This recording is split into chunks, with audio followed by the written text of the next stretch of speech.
Hi అండి, welcome to మా వదినమ్మ చేతి వంట. చేపల పులుసు పెట్టే విధానం చూపిస్తానండి.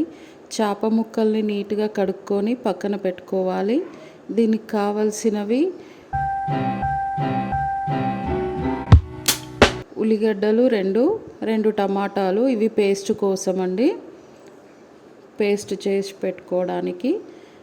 ఈ ఇంకో ఆనియన్ తీసుకొని ఇవేమో పోపు కోసం 2-3 పచ్చిమిర్చి, కరివేపాకు, కొంచెం కొత్తిమీర, కొంచెం చింతపులుసు.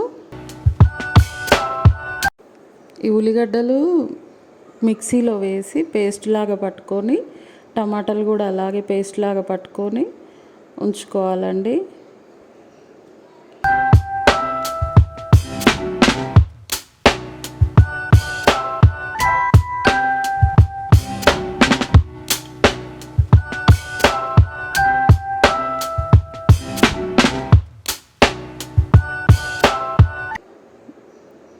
ఒక కడాయి పెట్టి అందులో ఆయిల్ పోసి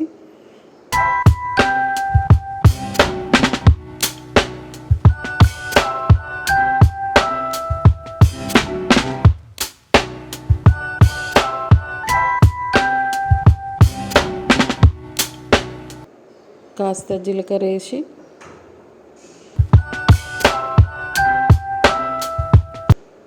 అది చిటపట అనేసరికి పచ్చిమిర్చి వేసి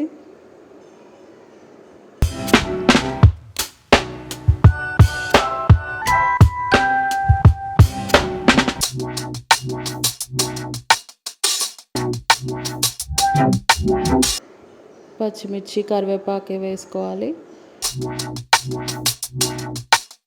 తర్వాత ఆనియన్స్ వేసుకోవాలండి.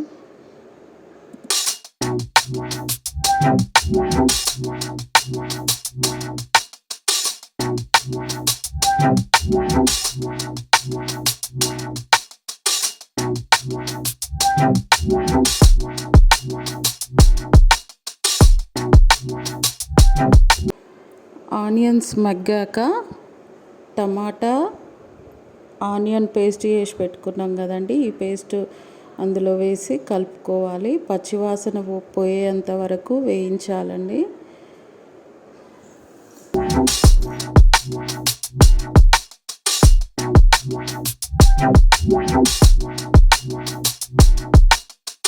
మగ్గనివ్వాలి బాగా. ఈ పేస్టు పులుసులో చిక్కదనాన్ని తీసుకొస్తుందండి. టేస్ట్ కూడా చాలా బాగుంటుంది. ఇది మగ్గాక కొంచెం అల్లం వెల్లుల్లి పేస్ట్ వేసి కొంచెం పసుపు వేసుకొని కలుపుకోవాలి. అల్లం వెల్లుల్లి పేస్ట్ పచ్చి వాసన పోయేంత వరకు కొంచెం మగ్గాలి.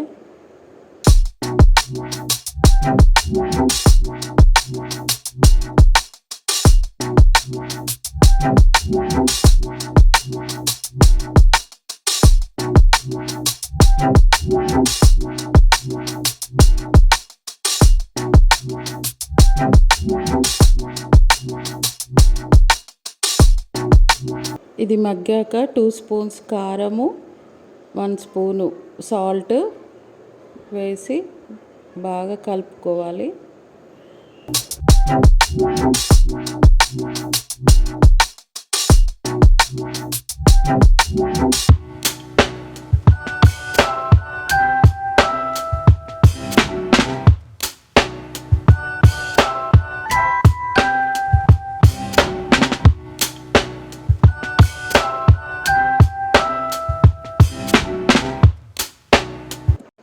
బాగా కలిపాక కొంచెం జీలకర్ర మెంతుల పొడి, కొంచెం ధనియాల పొడి వేసి ఇంకొద్దిసేపు మగ్గనివ్వాలి.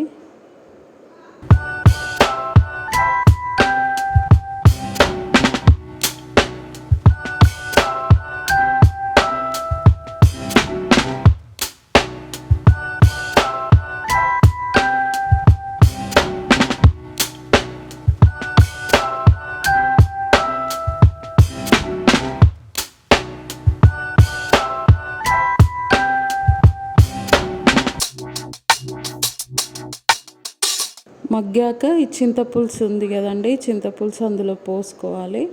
పోసుకొని కలుపుకొని బాగా మసలనివ్వాలి.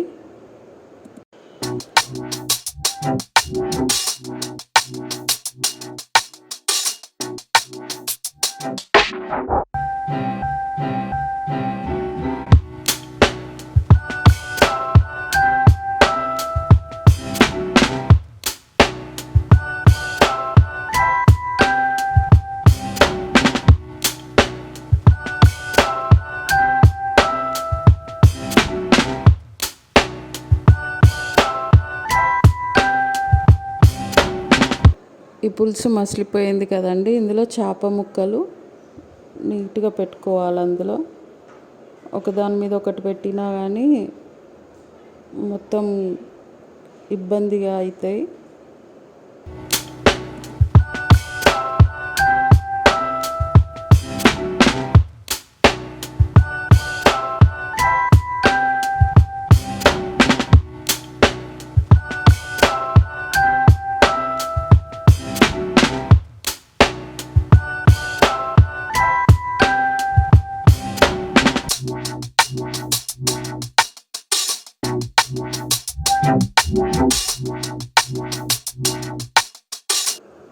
చేప ముక్కలన్నీ ఇలా పెట్టాక స్పూన్ తోటి కలిపొద్దండి. స్పూన్ తోటి కలిపితే మొత్తం చితికిపోతాయి ముక్కలన్నీ.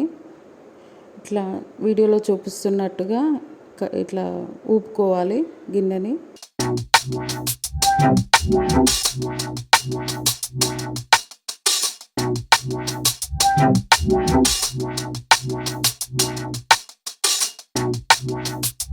మూత పెట్టుకొని ఉంచుకోవాలి. తర్వాత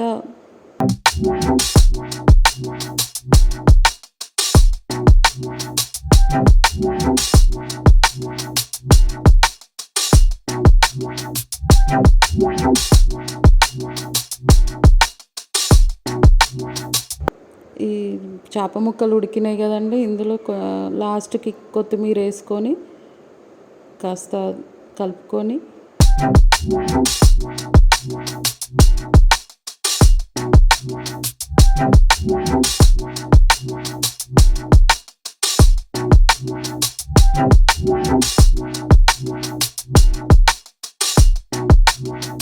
దించేసేయాలి. చేపల పులుసు రెడీ అండి.